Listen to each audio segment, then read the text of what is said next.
They called it Salvation, but it was the most successful cult massacre you've never heard of. Hidden in the hills of southeastern Ohio. The New Canaan Community Farm was once praised as a spiritual haven during the Second Great Awakening. But what happened there between 1837 and 1852 became one of the darkest, most horrifying chapters in early American history. Over 400 people entered that valley seeking faith and family. Only 87 ever made it out. This is not just a story about a preacher gone mad. It's about psychological manipulation, forced labor, mass poisoning, and a brutal uprising that ended in blood and fire. Forgotten by textbooks but whispered through generations.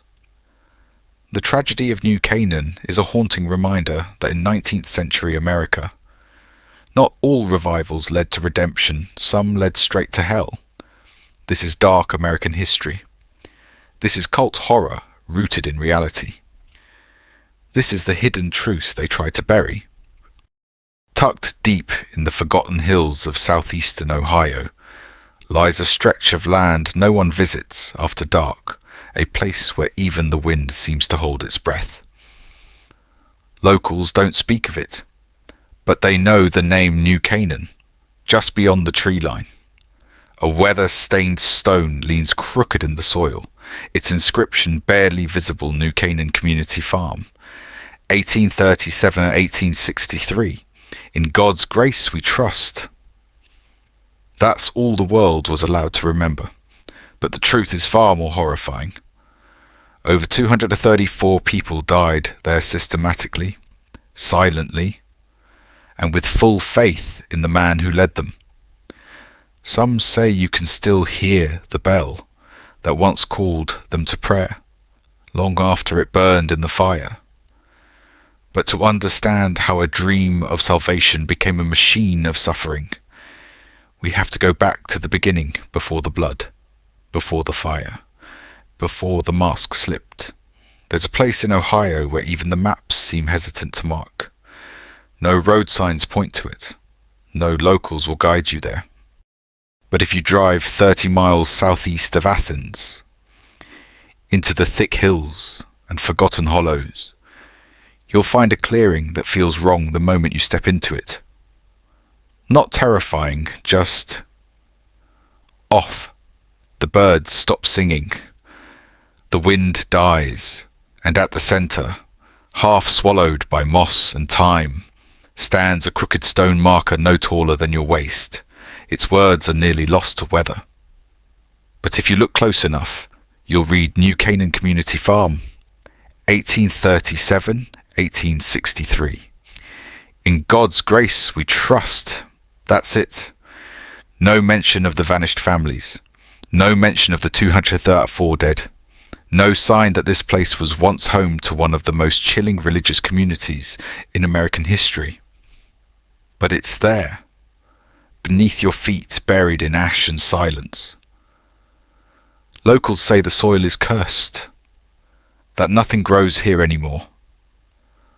That sometimes, if you stand too long, you'll hear a bell ringing in the woods, soft, distant, and far too old to still exist. What was this place really, and why was its story buried so deliberately? The truth, like the grave it rests in, is waiting to be unearthed. They said it was paradise, but why did no one ever leave by the early 1840s? New Canaan had become a quiet legend in southeastern Ohio. Farmers whispered about it over fences. Travellers avoided it. The post office stopped delivering mail there without explanation. To the outside world, it was just another backwoods religious commune, a product of the Second Great Awakening, one of many that sprouted in isolated corners of America, promising purity, salvation, and freedom from a corrupt world. But something was wrong. Families who joined the settlement were never heard from again. Letters stopped, no visitors allowed, no children seen playing near the tree line.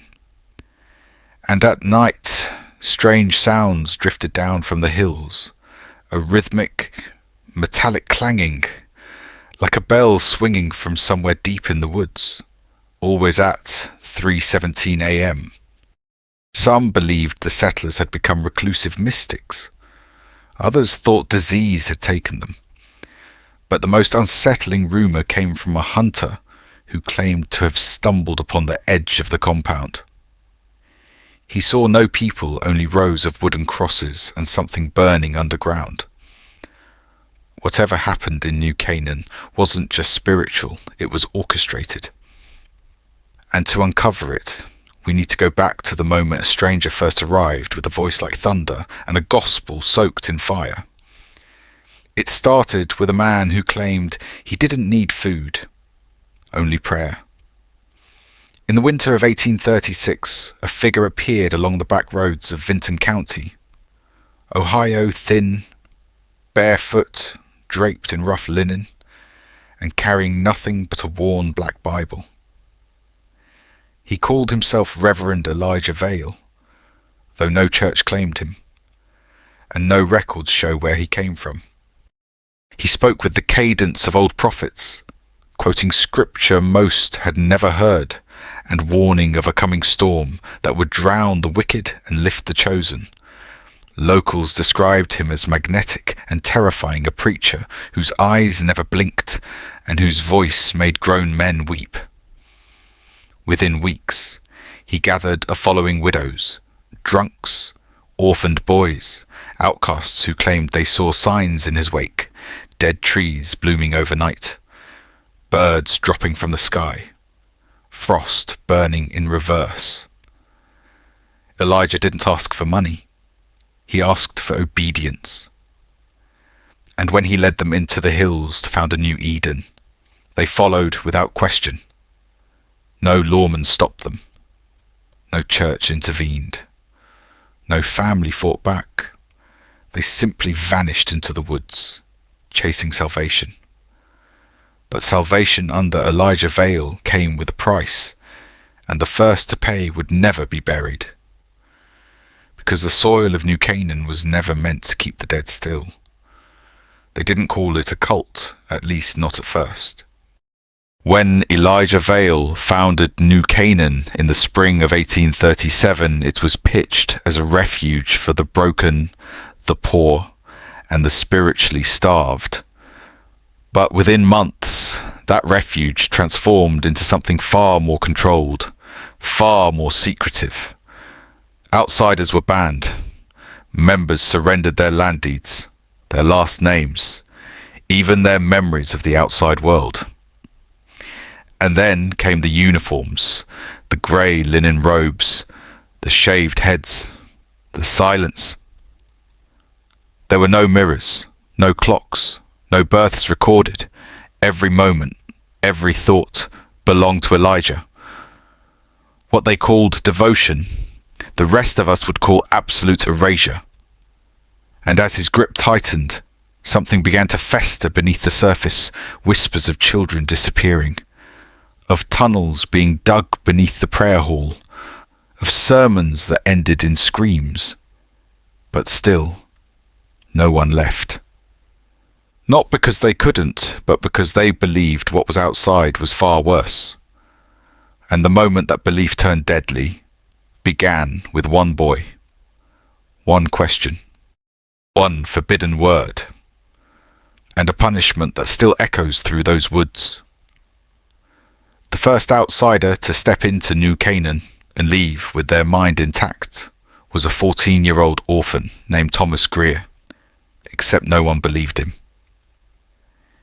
In the spring of 1842, Thomas was discovered by a sheriff's deputy near the edge of Gallia County, barefoot, shivering, and wrapped in a torn linen robe.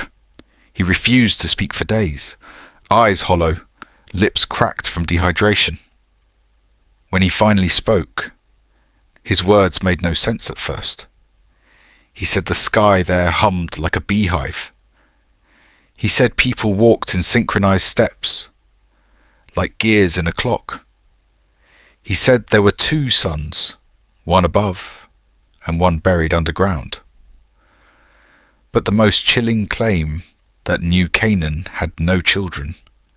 They don't let them talk, he whispered. They don't let them breathe unless he says so. No one knew what he meant. The doctor who treated him assumed fever dreams. The papers never printed his name. But what no one could explain were the deep symmetrical scars running along the sides of his ribs, almost surgical, as if something had been removed. He said he escaped through a tunnel, that he wasn't supposed to exist. And before anyone could question him again, Thomas vanished from the infirmary 2 days later, without a trace. It was the mailman who noticed something was wrong, but by then, it was already too late. In 1844, Silas Morton had the New Canaan route, a quiet job with no surprises. But one autumn afternoon, he returned to the post office shaken, pale, and unable to explain what he'd seen. According to his report, now buried in the county archives, Silas approached the drop-off point, a wooden box nailed to a fence post at the edge of the commune. But instead of letters, he found 24 envelopes placed outward, their wax seals unbroken, all addressed to dead family members, grandmothers, infants, soldiers who died decades before names that couldn't possibly receive mail. Each one written in the same slanted hand. Each one dated July 14th, 1837, 7 years earlier, the day New Canaan officially opened its gates. Silas said the air was wrong. The trees didn't move. He described a low humming in his ears that didn't stop until he left the area. A week later, he quit his job, moved 3 counties west, and refused to speak of it again.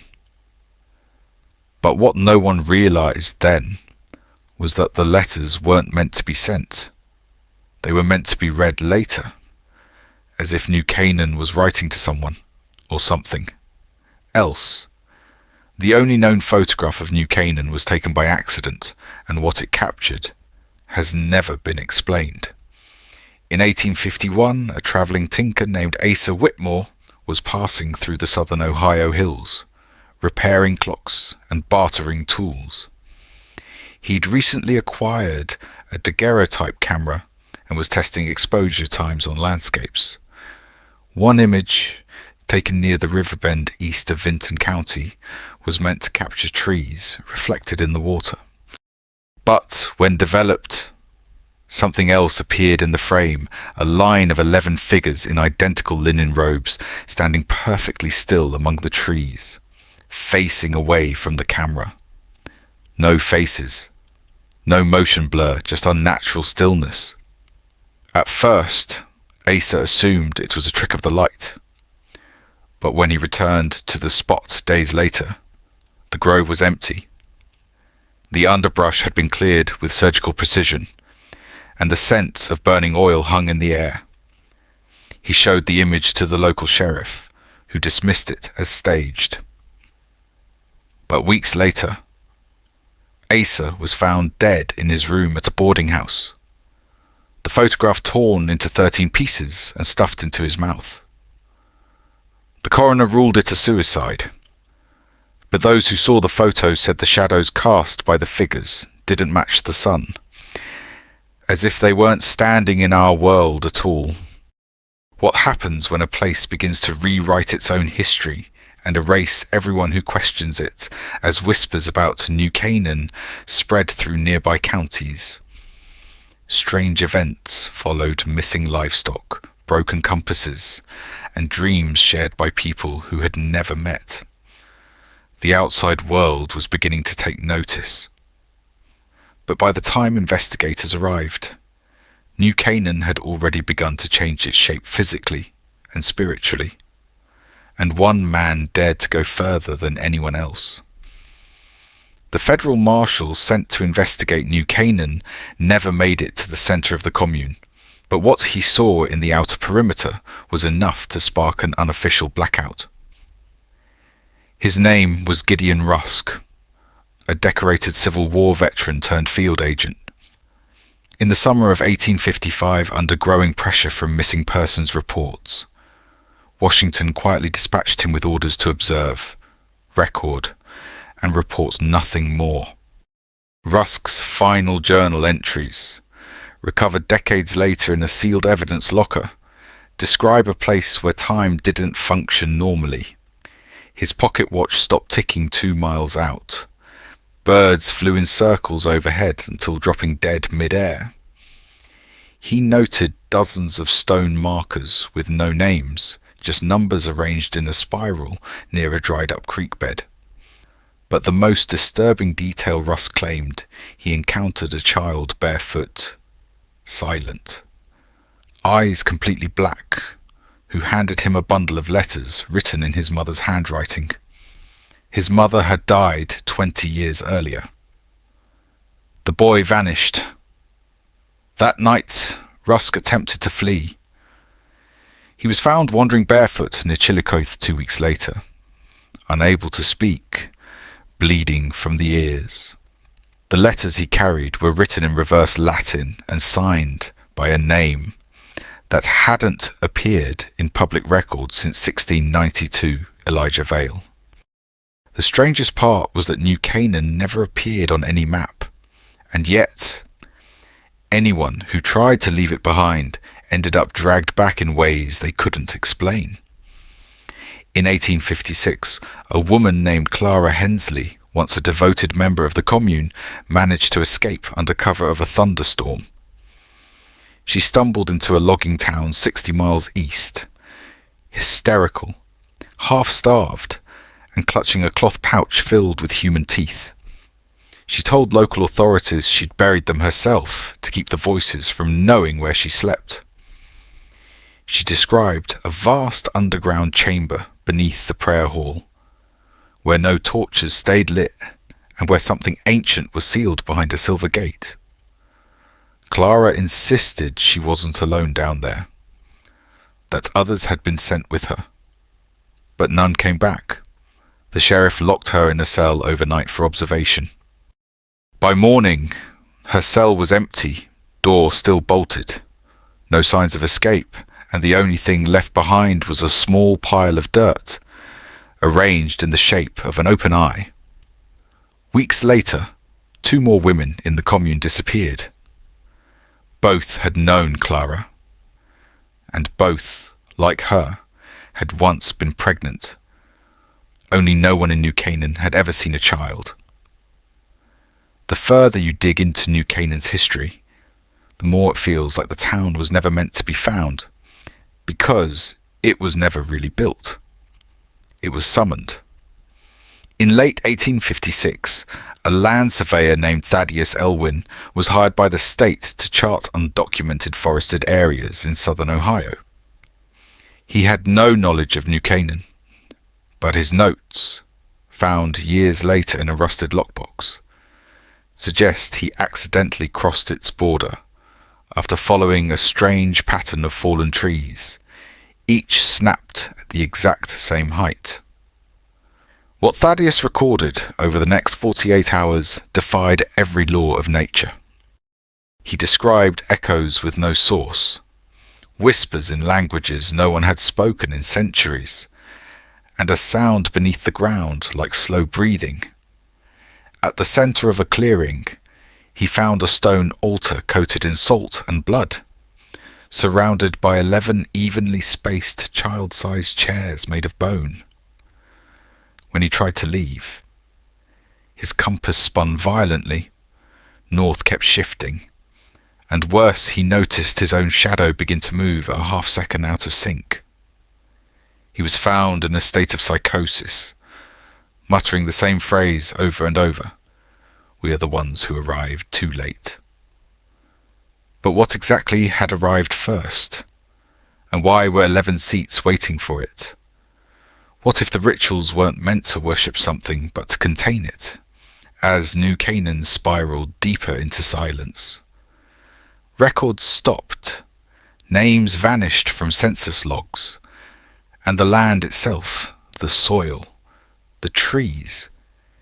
Even the rain began showing signs of corruption.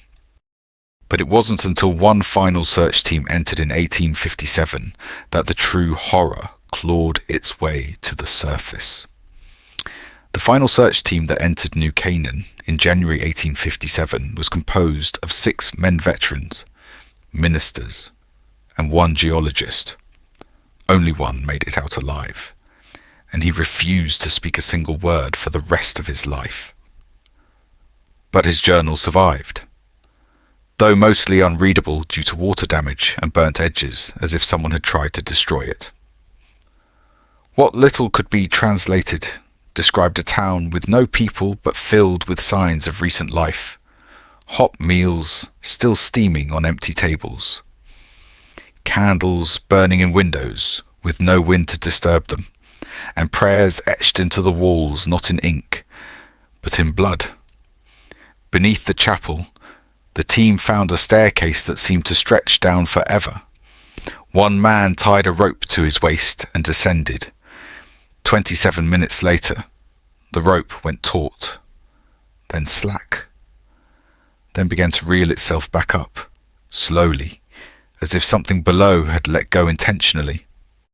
At the end of the rope was not the man, but a bundle of flowers, bound in sinew, with a single word carved into the petals, return.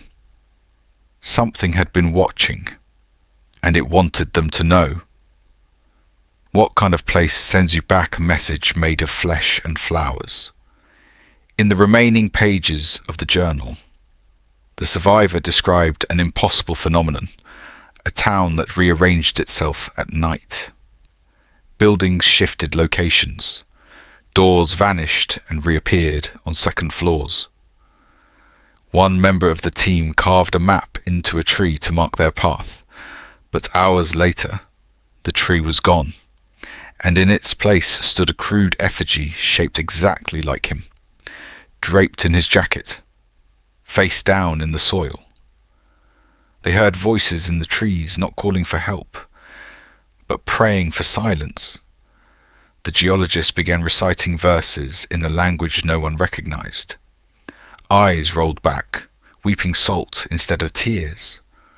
They tried to leave. They couldn't. Time stopped aligning. Watches broke. One man claimed to have walked east for 10 minutes and returned from the west. And in the center of the town, the chapel bell began to ring, not from the steeple, but from beneath the ground. That's when they realized they had never been sent to investigate. They had been invited. The journal's final legible entry is a single line, scratched violently into the paper with what appears to be bone. This town doesn't remember us, it dreams us. And that changed everything, because it wasn't just that New Canaan had disappeared, it had never existed in any official record to begin with. Land deeds were missing, birth certificates blank, newspaper archives had pages torn precisely where New Canaan was mentioned, as if the town was being surgically removed from memory. But some traces remained. A funeral photo from 1853 shows a crowd of mourners, but look closely, and you'll spot a man in the back, blurry and indistinct, who appears in 5 other unrelated funeral photos across New England over a span of 40 years. Same posture, same vacant stare, same clothes. Locals began calling him the mourner, and those who looked for him too long claimed they began hearing a faint bell in their ears, growing louder each night. It wasn't just a town that vanished. It was a belief system, a timeline, a physical place of worship that decided it no longer wanted to be known. It wasn't just what they found, it was what followed them back. Months after the last known expedition into New Canaan, survivors, if you could even call them that, began exhibiting disturbing symptoms. They spoke in overlapping voices, like a choir trying to scream. Their reflections lagged behind their movements. One was found drowned in his own bathtub, despite his lungs being filled with dirt, not water.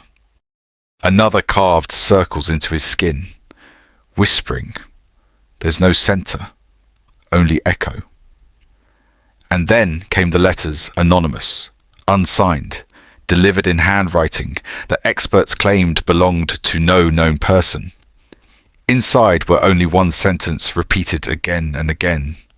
"It knows you looked."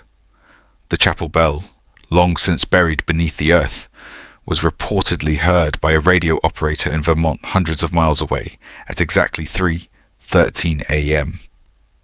Followed by a child's voice saying, "Return what you took."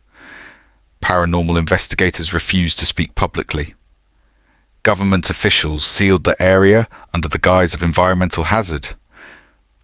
But locals still swear the wind carries more than leaves through those trees. It carries warning, or worse, an invitation to remember what the world agreed to forget. By the time the final account was uncovered, it was already too late. A journal, hidden beneath floorboards in a quarantined farmhouse on the edge of New Canaan's last known border, revealed something no one had dared consider. The settlers were never trying to live there. They were trying to seal something in. The oldest entries speak not of farming or faith, but of containment rituals, sound-based warnings, and the construction of decoy family units to appease something watching. The writer described mirror hours, times when the sky would turn pale orange and time would skip, leaving townsfolk walking backwards, speaking in rhyme, or weeping at things no one else could see. Children would vanish only to reappear in old photographs they were never in. And the final page, it simply read, "If you're reading this, you're already part of the story." That single sentence, innocent, eerie, irreversible, was enough to force the investigation into permanent lockdown, not because it was dangerous, but because it made too much sense. And suddenly, everything we thought was folklore began to feel like a manual for survival. Some stories don't end with answers, they end with warnings that come too late.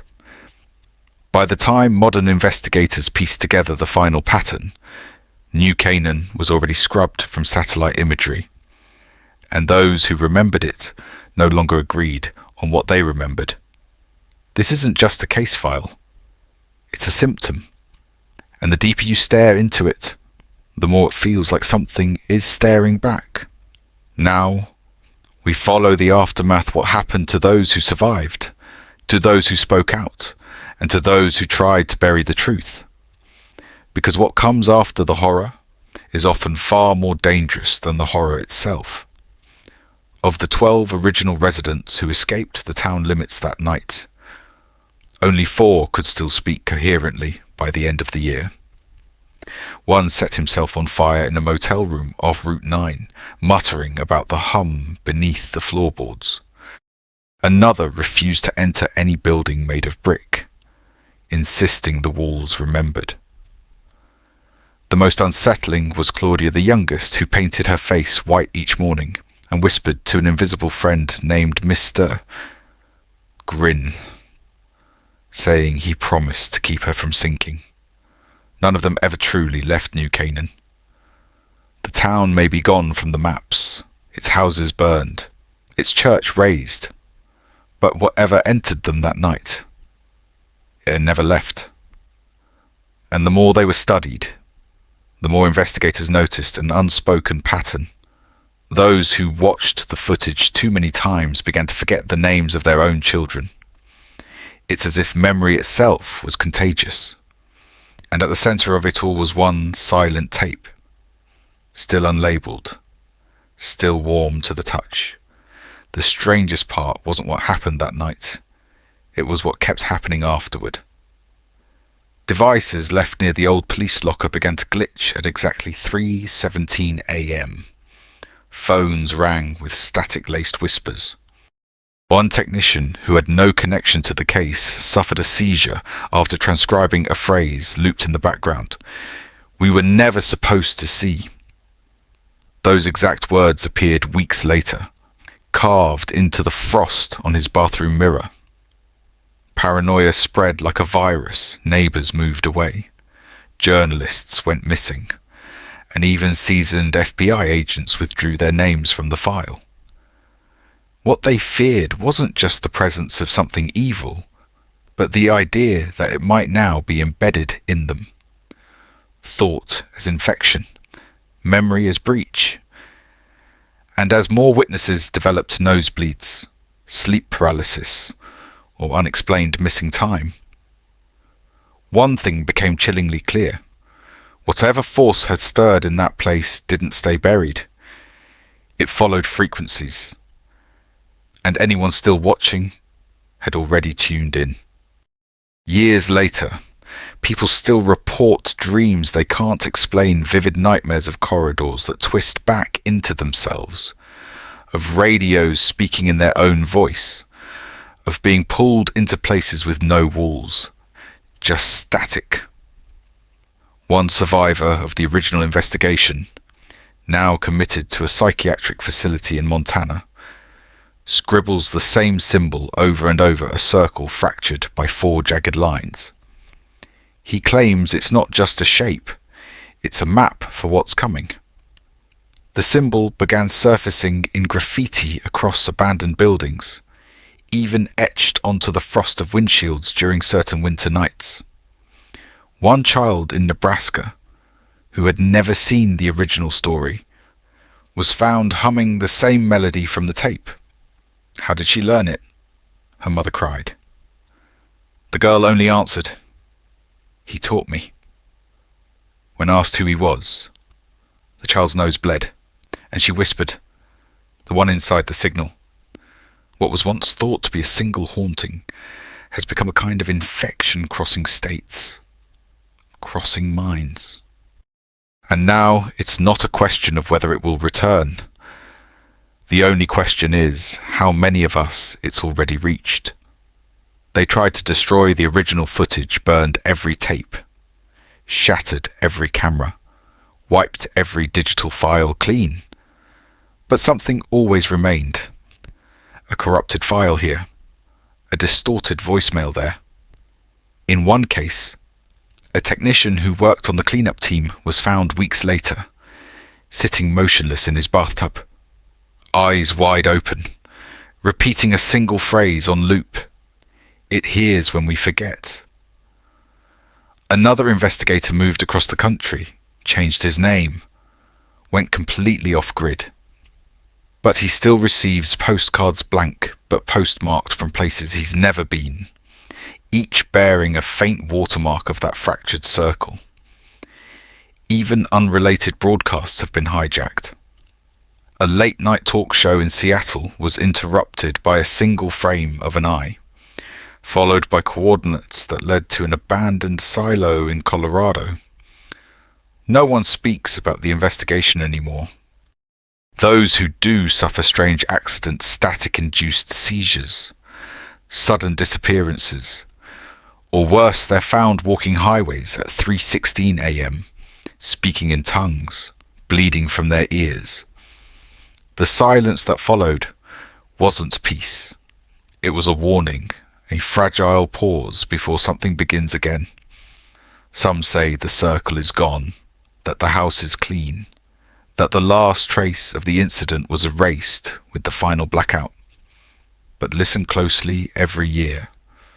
On the exact anniversary, the same radio frequency buzzes faintly in abandoned parts of town.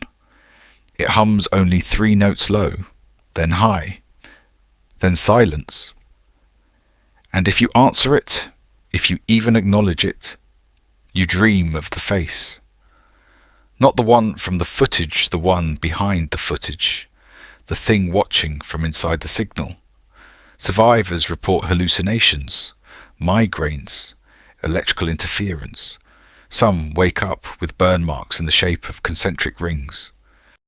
And one man who never believed any of it dug a hole under his kitchen floor after hearing the sound again, only to find his own handwriting carved into stone, dated 5 years before he was born. This isn't over. It may never be over. Because whatever was awakened that night doesn't want to be remembered, but it needs to be. And every attempt to forget it only brings it closer, reshaping the world in its quiet, glitching image. The real horror wasn't what we saw. It's that something saw us back. So maybe you're still wondering, was any of it real? Or just a twisted loop of mass paranoia? Broken minds feeding a digital ghost? But here's the uncomfortable truth. If a lie is believed long enough, it becomes memory, and memory shapes reality. What we witnessed wasn't just a haunting. It was a reflection, a glitch in the fabric of shared belief that let something in.